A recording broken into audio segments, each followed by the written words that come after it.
ஜெகஜால கில்லாடி படத்தை தயாரிப்பதற்காக வாங்கிய கடனை திருப்பி செலுத்தாத வழக்கில் நடிகர் சிவாஜி கணேசனின் வீட்டை ஜப்தி செய்ய சென்னை உயர்நீதிமன்றம் உத்தரவிட்டுள்ளது.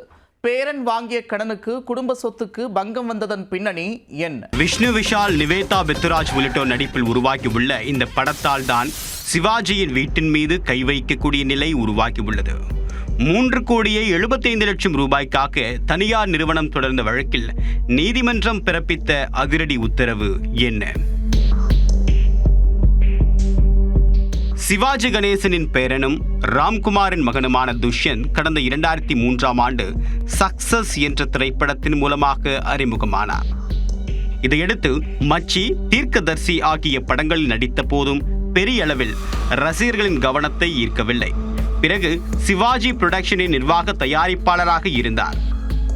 தற்போது அவருடைய மனைவி அபிராமி உடன் சேர்ந்து ஈசன் புரொடக்ஷன்ஸ் நிறுவனத்தின் பங்குதாரராகவும் இருந்து வருகிறார். இந்த நிறுவனம் சார்பில் ஜெகஜால கில்லாடி என்ற படத்தையும் தயாரித்தனர்.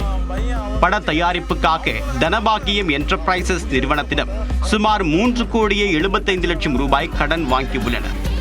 அந்த தொகையை ஆண்டுக்கு 30% வட்டியுடன் திருப்பிக் கொடுப்பதாகவும் உறுதி அளித்துள்ளனர்.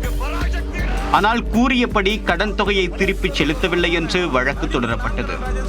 இந்த விவகாரத்தில் தீர்வு காணக்கூடிய வகையில் சென்னை உயர்நீதிமன்றத்தின் ஓய்வு பெற்ற நீதிபதி டி. ரவீந்திரன் மத்தியஸ்தராக நியமிக்கப்பட்டார்.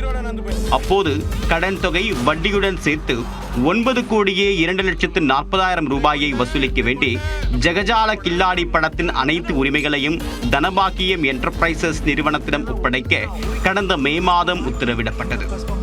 ஆனால் அந்த படம் முழுமையடையவில்லை என்று கூறி பட தயாரிப்பு நிறுவனம் தரப்பில் எதிர்ப்பு தெரிவிக்கப்பட்டது. அதற்கு மத்தியஸ்தரின் தீர்ப்பை அமல்படுத்தக்கூடிய வகையில் சிவாஜி கணேசனின் வீட்டை ஜப்தி செய்து பொது ஏலம் விட கோரி தனபாக்கியம் என்டர்பிரைசஸ் நிறுவனம் சென்னை உயர்நீதிமன்றத்தில் வழக்கு தொடுத்தது. அந்த மனுவில் தற்போது வரை ஈசன் நிறுவனம் வட்டியுடன் சேர்த்து 9,39,00,000 ரூபாய்க்கு மேல் கொடுக்க வேண்டும் என்று கூறப்பட்டுள்ளது. இந்த வழக்கு நீதிபதி அப்துல் குத்தூஸ் முன்பாக விசாரணைக்கு வந்தது.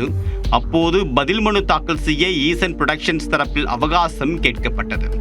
அதை ஏற்க மறுத்த நீதிபதி இந்த வழக்கில் தொடர்ந்து பதில் மனு தாக்கல் செய்ய அவகாசம் கேட்கப்படுவதாக கூறினார். இதனால் சிவாஜி கணேசனின் வீட்டை ஜப்தி செய்ய உத்தரவிட்டுள்ளார்.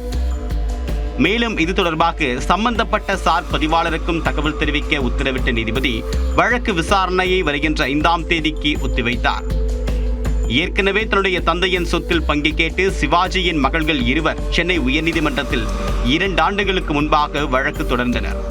அதில் தங்களுடைய சகோதரர்கள் ராம்குமார் மற்றும் பிரபு ஆகியோர் குடும்ப சொத்துக்களை முறையாக நிர்வகிக்கவில்லை என்றும் குற்றம் சாட்டியிருந்தனர். இந்நிலையில் ராம்குமாரின் மகன் துஷ்யந்த் தன்னுடைய திரைப்பட நிறுவனம் சார்பில் வாங்கிய கடனை திருப்பி செலுத்தாததால் சிவாஜியின் வீட்டை ஜப்தி செய்ய உயர்நீதிமன்றம் உத்தரவிட்டுள்ளது. இந்த விவகாரத்தால் சிவாஜி குடும்பத்தில் பெரும் பரபரப்பு ஏற்பட்டுள்ளது.